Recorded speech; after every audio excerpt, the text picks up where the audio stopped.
Imagine you need explaining a blocker at work in a professional situation.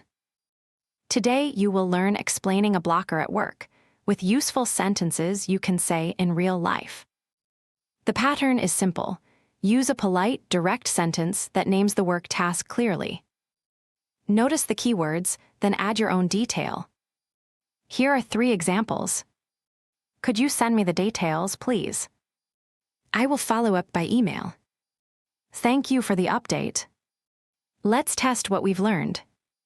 Which sentence sounds professional? Option 1. Could you send me the details, please? Option 2. Send it now. The best answer is, could you send me the details, please? The correct sentence is polite and clear for work.